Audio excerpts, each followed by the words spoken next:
मुगल साम्राज्य संकट और विघटन। आज हम आपको महान मुगलों के श्रृंखला के अंतिम सम्राट औरंगजेब आलमगीर ने जब सत्ता संभाली तो मुगल साम्राज्य में समस्याएं उभरने लगी थी। उसके शासनकाल में यह समस्याएं और गंभीर रूप से प्रस्तुत हुई और उसके उत्तराधिकारी एक संकटपूर्ण विरासत को संभालने में असफल रहे। इसका मतलब यह हुआ कि औरंगजेब के समय से ही यह संकट उभर रहा था और उसके मृत्यु उपरांत मरने के बाद यह संकट काफ़ी बढ़ गया, जो उसके अयोग्य उत्तराधिकारी संभालने में असमर्थ रहे। औरंगजेब का शासनकाल 1657 से 1707 तक रहा। मुगल शासकों में औरंगजेब एक विवादग्रस्त व्यक्ति रहा है। यह काफ़ी विवादित व्यक्ति रहा, विवादित चरित्र का व्यक्ति था। अनेक इतिहासकारों ने इसे धर्मांध, क्रूर, अत्याचारी शासक माना, क्योंकि इसकी बहुत सारी नीतियाँ बहुसंख्यक हिंदू प्रजा के अगेंस्ट थी, जिसने मुगल साम्राज्य को अपने नीतियों से कमज़ोर कर दिया और उसके पतन का मार्ग प्रशस्त कर दिया।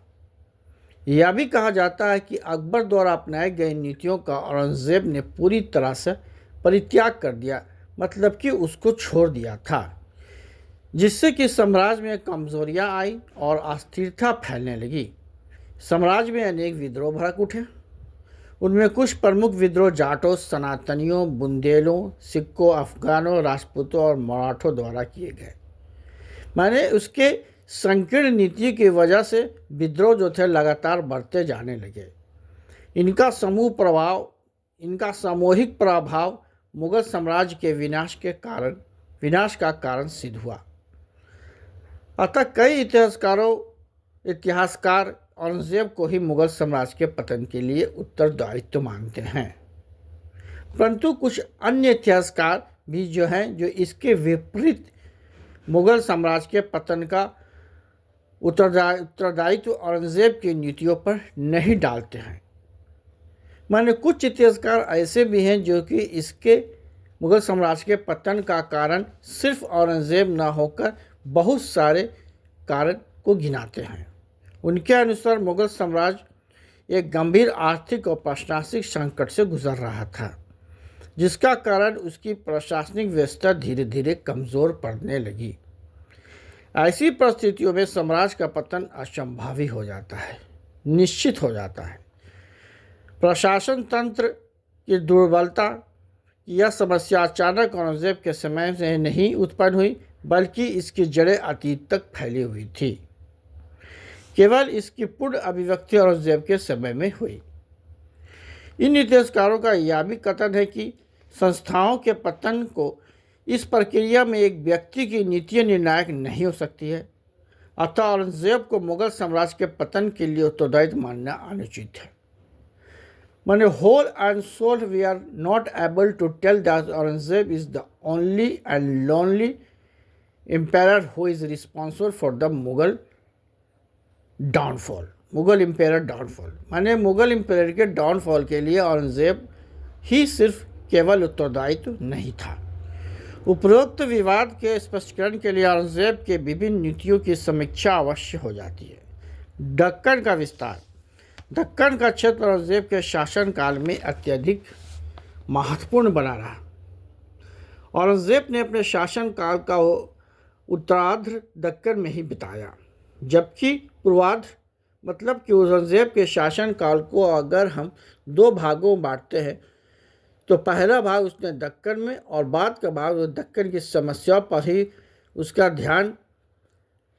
ध्यान विशेष रूप से लगा रहा। मराठों और दक्कनी शासकों के साथ साथ उसका संघर्ष लंबी अवधि तक चलता रहा। औरंगजेब को दक्कन की स्थिति का व्यापक ज्ञान था। शासक बनने के पूर्व उसने दक्कन के सूबेदार के रूप में काम किया था और दक्कनी राज्यों के साथ उस समय के तनावपूर्ण संबंधों को उसे उसकी पूरी जानकारी भी थी। वह भूला नहीं था कि आदिल शाह ने किस प्रकार सन 1637 की संधि की शर्तों की अवहेलना की थी और उत्तराधिकार युद्ध के समय उसके व्यक्तिगत प्रस्ताव को ठुकरा दिया था। फिर भी वह आदिल शाह को क्षमा करके संयुक्त कोशिश द्वारा मराठों को दमन करने के लिए इच्छुक था। जब 1600 में शाइस्ता खान ने आदिल शाह से संयुक्त योजना के आधार पर मराठों का उत्तर तथा दक्षिण में हमला करके कुचल डालने का प्रस्ताव किया था, आदिल शाह ने प्रस्ताव स्वीकार कर लिया और अपने खोए दुर्ग पर पुनः अधिकार कर लिया। परंतु जो ही उसका वह उद्देश्य पूरा हो गया, वह चुपके चुपके शिवाजी से मिल गया और उसे गुप्त सहायता देने लगा। यद्यपि ऊपरी तौर पर वह सम्राट के पक्ष में था।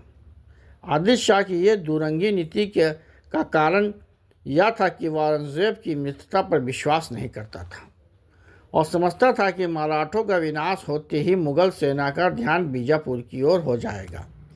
शिवाजी की सेना वास्तव में बीजापुर की प्रथम रक्षा रेखा थी। दूसरी ओर यदि शिवाजी साम्राज्य से लड़ने में लगा रहा तो वह बीजापुर राज्य पर आक्रमण नहीं कर सकेगा। उसकी हार्दिक सहानुभूति न तो मराठों से थी न तैमूरियों से थी।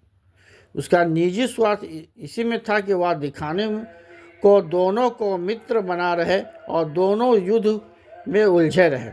इस अवधि में औरंगजेब ने बीजापुर के शासक को उसको यह अवसरवादी नीति के लिए चेतावनी दी, परंतु बीजापुर पर अधिकार करने का अभी भी औरंगजेब का कोई विचार नहीं था, बल्कि उसका ध्यान पूरी तरह से मराठों की समस्याओं पर केंद्रित था। Thank you.